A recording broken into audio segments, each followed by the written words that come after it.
দেখো বন্ধুরা, আজকে সকাল শুক্রবার দিন সকাল 10টা বাজে। তোমাদেরকে দেখাতে আসলাম ওর শরীরটা কেমন আছে। শরীরটা একদমই ভালো নেই, কালকের থেকে আর কথাও বলছে না, নিঃশ্বাস নিতে খুব কষ্ট।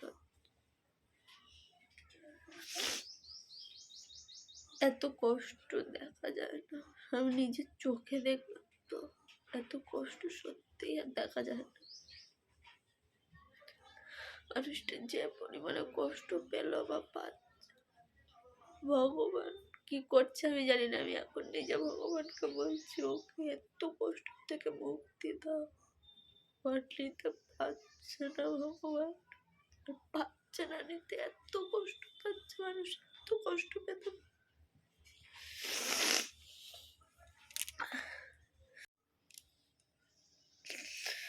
দেখো কি পরিমাণে কষ্টটা পাচ্ছে। তার সাথে সকালবেলা বসে রয়েছে। যতই হোক অনেক বাবা এত কষ্ট হবে, তাকাতে পারছে না। কালকে থেকে বাবাকে খাওয়াচ্ছে, বাবা তুমি একটু খাও, আমি তো তোমার মেয়ে। মা যখন মা মা বলে ডাকছে, বলছে আমি তো তোমার মা আছি। বিশাল কষ্ট পাচ্ছে, বিশাল।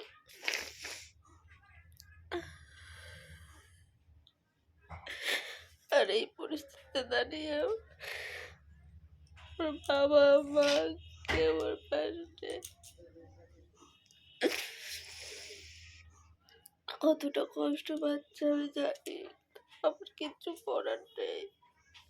আমি অনেক যেটুখানি আমার মাকে সমর্থ আমি করেছি, সেটুখানি একটা বাচ্চা মেয়ের মুখের দিকে ভগবান তাকালো না।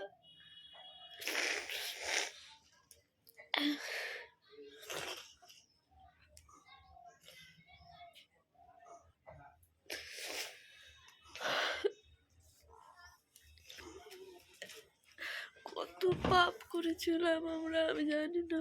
ভগবান আমাদের এরকম শাস্তি দিল।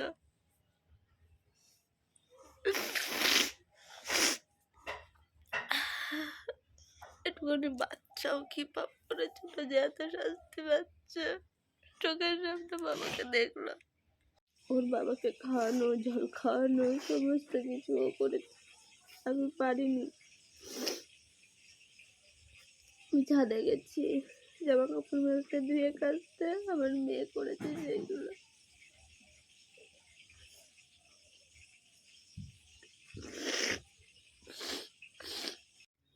চোখের সামনে আজকে দেখতে হচ্ছে এরকম অবস্থা। মেয়ে কেন, আমাকে কিচ্ছু করার নেই আমাদের।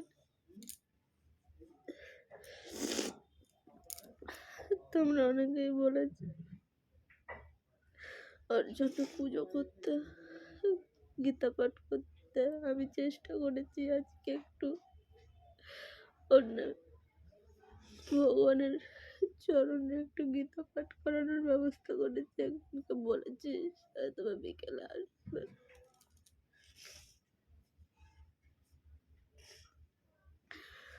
5 দিন ধরে তো কিচ্ছু খায় না। আমি একটু একটু করে দুধ গুলে গুলে খাইয়েছি।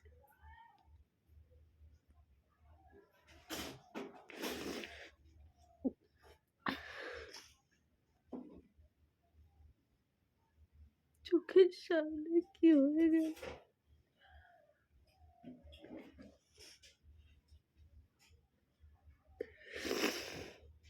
ভগবানকে আমি বলছি, ভগবান ওকে মুক্তি দাও। আর পাচ্ছে না, এত কষ্ট নিতে, সারা শরীর পা বুঝতে বুঝতে আর পাচ্ছে না। আমি ভগবানকে জোর করে বলছি, 2 হাত জোর করে বলছি, ওকে মুক্তি দাও। তো কষ্ট কাউকে দিও না, যে শত্রু আমাদের তাদের কেউ দিও না।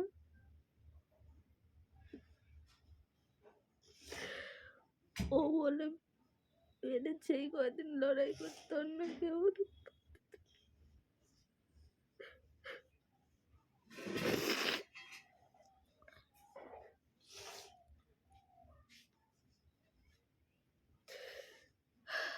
অনেক বলেছেন মাথার তলায় গীতা রাখতে, আমি তো সে 1 বছর ধরে রেখে দিয়েছি। ভগবানের ফটো আর হনুমান চল্লিশে চালিয়ে রেখে দিয়ে আমি পাঠ না করতে পারলাম, মহামৃত্যুঞ্জয় মন্ত্র চালিয়ে রেখে দিই। কিচ্ছু হওয়ার না, ভগবান যাদেরকে সময় দেয় না, কোনো দিক থেকেও দেয় না। আমি এই 1 মাসে এতটা খরচা করলাম, তাও কিচ্ছু হলো না। আমার হাত পুরো ফাঁকা, যার জন্য আমি কিচ্ছু করতে পারছি না।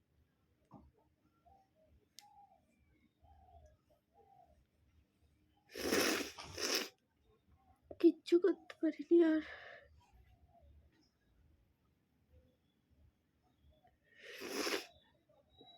ভগবত গীতার অনুষ্ঠানটা একটুখানি ঠাকুরের নাম ওখানে দুবার কিছুদিন ধরে বলছিল, কালকের থেকে তোর কথা বন্ধ হয়ে গেছে, সকাল থেকে।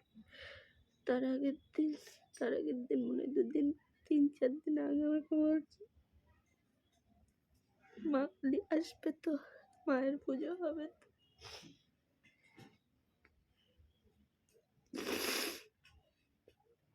জানি আমি কি করবো, আমি জানি না। ভিতরে কুড়ে কুড়ে যাচ্ছে, এটুকুনি একটু কিচ্ছু আমার বলার নেই। আমার মেয়েটা তখনই হচ্ছে গিয়ে ওর বাবার পাশে এসে বলছে ওকে কাঁদানো। শুধু আমার মেয়ে বলে না, আমার বাবা মা দিদি ভাই বোন সবাই যে যখন ডাকবে করে, কিন্তু আমি আর ধরে রাখতে পারছি না। আজকে আগের বছর 24 সাল গেছিল, 24 সালের জানুয়ারির 28 তারিখে ওর এরকম অবস্থা। আর এই জানুয়ারির 28 তারিখ এখনো আসেনি, আজকে 23 তারিখ।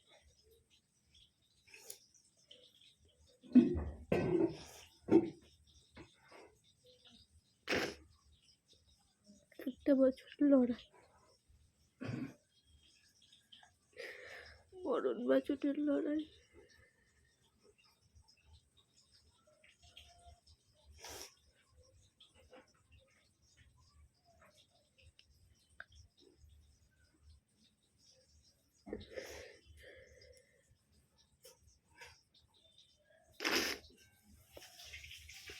আমি জানি না ভগবান কি লিখে রেখেছে, ভালো না খারাপ যাই হোক আমি সব কিছু মেনে নেবো। আমি আর ওর কষ্ট দেখতে পাচ্ছি না।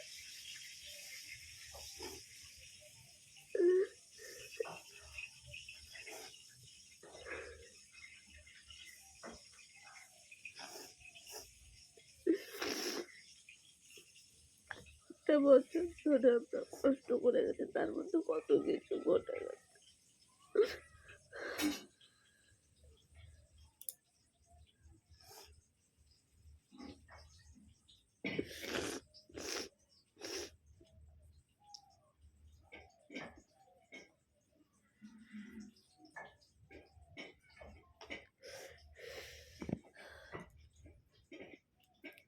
আমাদের চোখের জল ছাড়া আর কিচ্ছু দেওয়া নেই ভগবানের চরণে, গোবিন্দের চরণে।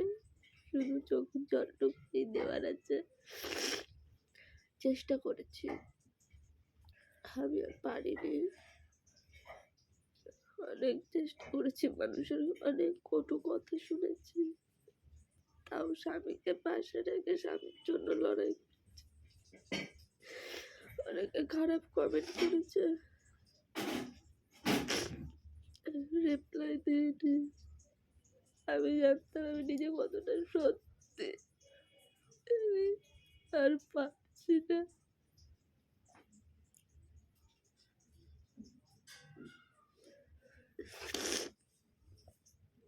ভগবান যার যখন সময় হয় ঠিক তাকে তার কাছে নিয়ে যাও।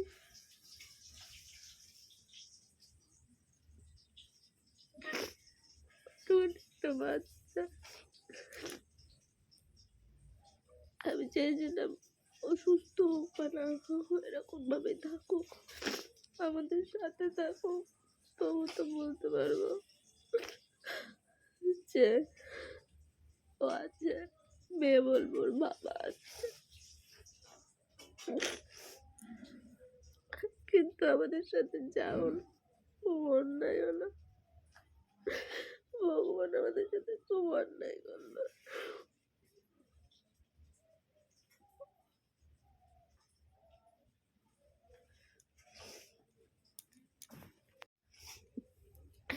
এত অন্যায় চোখে দেখ একটা ভগবান করতে পারলো কি করে জানি না। যে মানুষটা এত জলসা করতো, গোপাল তার শরীরটাকে পচিয়ে দিল কোথাও হাত রাখতে পৌঁছাতে পৌঁছাতে। যাক, আমরা তবু ভগবানকে দোষ দেবো না, ভগবান যা করে ভালোর জন্য করে, জানি না এতে আমার কি ভালো আছে।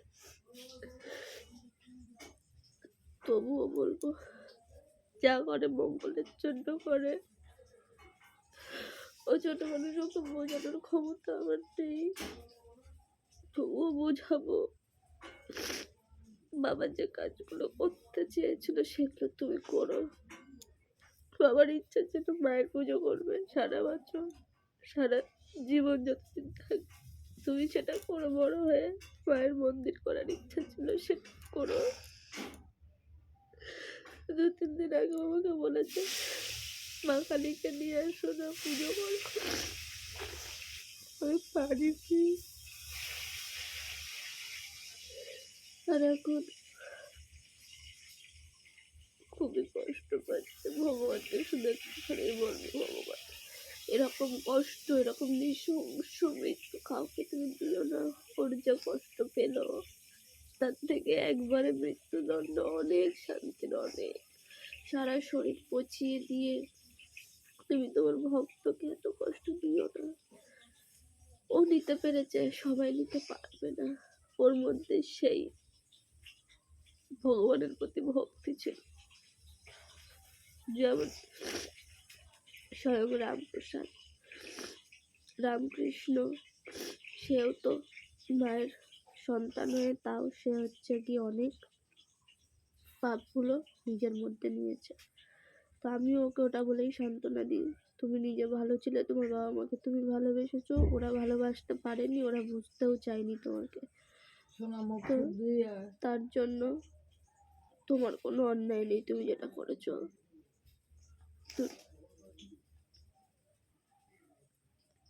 করেছো, ওদের পাপ তুমি দিয়েছো। তোমার গোপালকে ছুটে ফেলে দিয়েছে, তোমার মায়ের পুজোর সময় ওরা ছিল না, ওরা পাপ ওদের কিছু হয়নি, তোমার হয়েছে, সেটাও ভগবানের ইচ্ছে।